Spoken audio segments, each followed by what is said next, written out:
آج اگر ہم افریقہ کی بات کریں تو ذہن میں سب سے پہلے غربت ہی آتی ہے، مگر 14ویں صدی میں ویسٹ افریقہ میں مالی امپائر اس وقت دنیا کی امیر ترین سلطنت تھی، اور مالی امپائر کا بادشاہ تھا منسا موسا، جسے اب تک کی تاریخ کا سب سے امیر ترین شخص کہا جاتا ہے۔ موسا کی دولت کے بارے میں کہا جاتا ہے کہ وہ انکیلکولیبل تھی، یعنی اسے گنا نہیں جا سکتا۔ اگر آج کے دور کے حساب سے اندازہ لگایا جائے تو موسا کی دولت $400 بلین سے بھی زیادہ تھی۔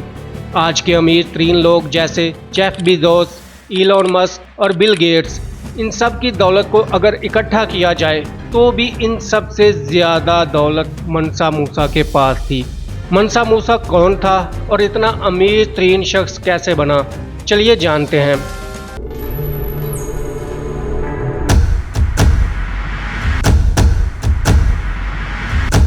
مالی زبان میں منسا کا مطلب ہوتا ہے بادشاہ یا سلطان، اور موسا اس کا نام تھا۔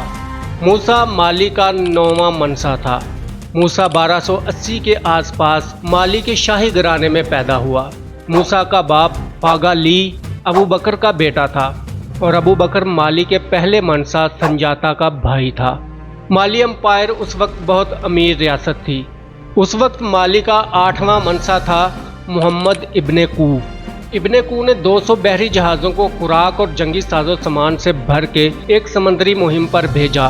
ان جہازوں نے اٹلانٹک اوشن کا دوسرا کنارہ ڈھونڈنا تھا تاکہ ابن کو اپنی سلطنت کو پھیلا سکے، اور ابن کو جاننا چاہتا تھا کہ سمندر کے دوسری طرف کیا ہے۔ ان 200 جہازوں کو گئے ہوئے کافی وقت بیت گیا تھا، مگر کوئی بھی کبھی واپس نہیں آیا۔ مگر پھر ایک دن صرف ایک جہاز بہت ہی خراب حالت میں واپس آتا ہوا نظر آتا ہے۔ پاس پہنچنے پر ابن کو جہاز کے کیپٹن سے باقی جہازوں کے بارے میں پوچھتا ہے تو اس کیپٹن کا کہنا تھا کہ ان کے سارے جہاز ایک سمندری بھنور میں غرق ہو گئے، اور وہ ایک جہاز بڑی مشکل سے بچ کر واپس آنے میں کامیاب ہوا۔ اس مہم کے ناکام ہونے پر ابن کو کی سمندر کا دوسرا کنارہ دیکھنے کی چاہت ختم نہیں ہوئی بلکہ اور بڑھ گئی، اور پھر ابن کو نے 2000 جہازوں کی تیاری کا حکم دیا، اور اس بار ابن کو نے خود اس بڑی مہم کی قیادت کرنے کا فیصلہ کیا۔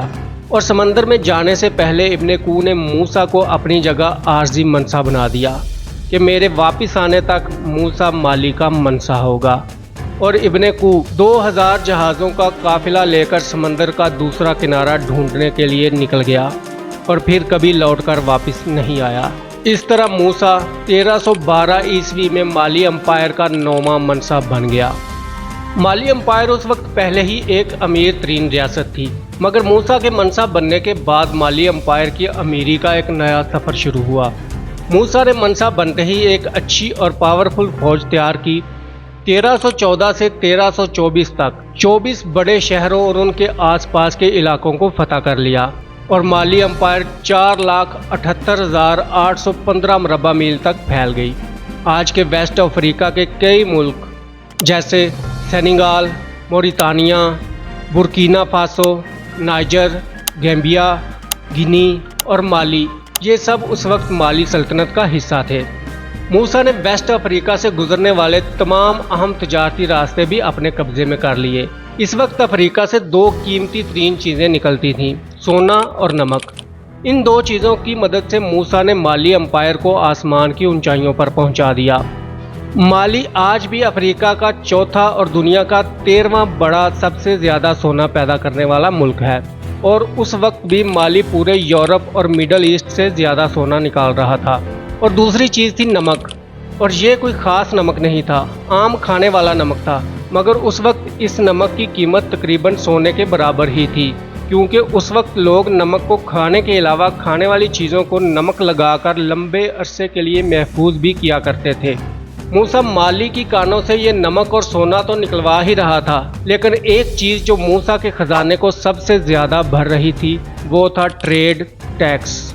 موسا نے منسا بنتے ہی تمام اہم ٹریڈ روٹس اپنے قبضے میں کر لیے تھے، اور سونے کی تجارت پر بھاری ٹیکس لگا دیا تھا، اور بدلے میں ان تجارتی راستوں سے گزرنے والے قافلوں کو وہ ڈاکوؤں سے تحفظ فراہم کرتا تھا، جس کی وجہ سے تاجر اور مائنرز خوشی خوشی موسا کو ٹیکس دیتے تھے۔ سونے اور نمک کی تجارت اور اس سے ملنے والا ٹیکس موسا کو امیر سے امیر بناتے جا رہے تھے۔